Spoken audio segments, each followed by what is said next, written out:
Recently, I streamed the first few hours of Ad Infinitum over on my Twitch channel, and I can already tell you, this game is so much more than just a horror experience.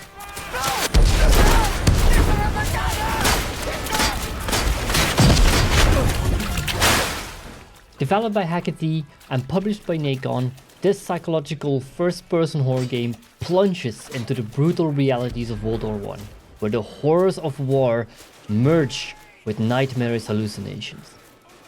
I'm playing this on my PC. Right off the bat, in the first few minutes of the game, you get thrown in the midst of war. A message comes in, they want you to storm the French trenches. Gunfire, explosions, and soldiers screaming in agony. The chaos of battle rages on until the final shell hits the ground. You wake up from what feels like a dream, overhearing your mother and father arguing. I want my son back. Then suddenly, silence.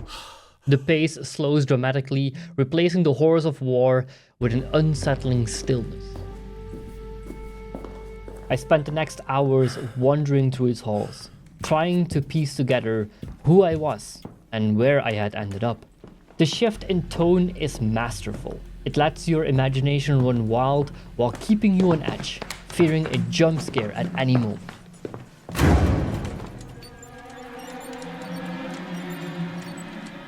Documents and scattered notes slowly unravel the dark events that transpired both in the mansion and on the battlefield.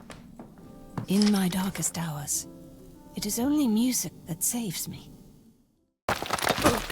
This narrative-driven horror game leans heavily into stealth, exploration, and puzzle solving, immersing you in a claustrophobic and surreal version of the war.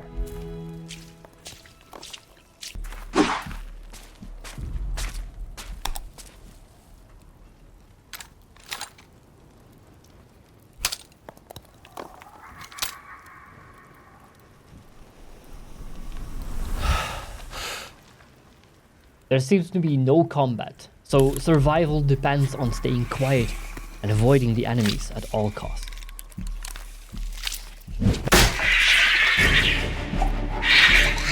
Ad Infinitum is rather linear, and besides some backtracking because you miss an important item, the goal is to simply keep pushing forward. If you're expecting a fast-paced, action-heavy horror experience, like for example a Dead Space, this isn't it.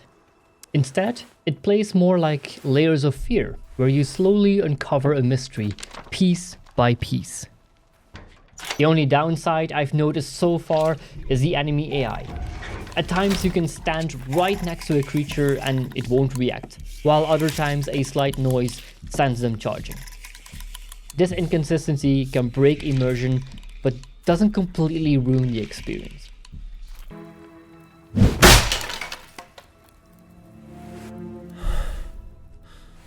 Visually, Ad Infinitum is stunningly grim. The lighting, texture, and creature designs feel handcrafted for horror fans.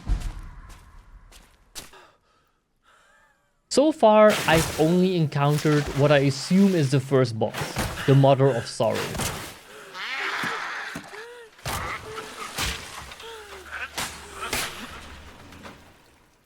Her grotesque design is chilling. An open chest wound, an extra set of arms, and erratic movements that make every chase sequence terrifying. The trenches are claustrophobic and unsettling, while the battlefield stretches out endlessly, creating an eerie sense of being lost in a nightmare. The mansion, in contrast, is grand yet oppressive. A hauntingly beautiful place to explore.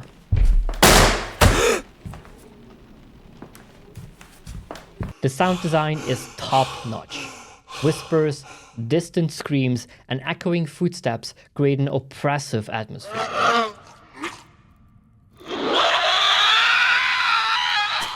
And believe me when I say, if you're playing this with headphones, be prepared for some serious chills.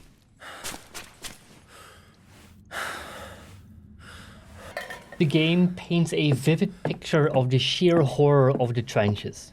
The dark stories uncovered in documents, combining with the unsettling atmosphere, make it clear just how terrifying the experience must have been. With no way of defending you, the stealth aspect is very tense and adds to the horror of this game.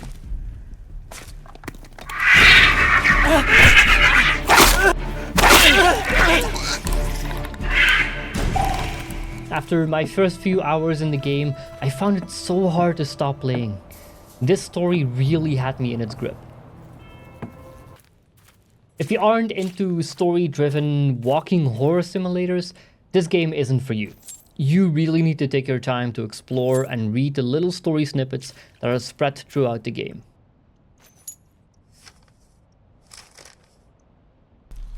And as mentioned, the enemy AI can feel inconsistent and wonky.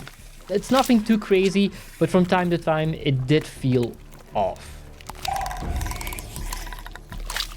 So far, I'm genuinely impressed by this game. By the end of my stream, I didn't even want to stop playing.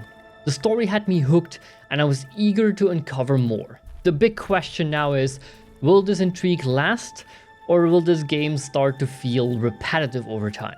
What do you think? Have you played Ad Infinitum yet? And if so, let me know in the comments. And as always, thank you so much for staying till the end. If you enjoyed this first impression, don't forget to like and subscribe so that I know I can make more of these in the future. And I will see you in the next one. I sense a presence within. It is not the Virgin Mary.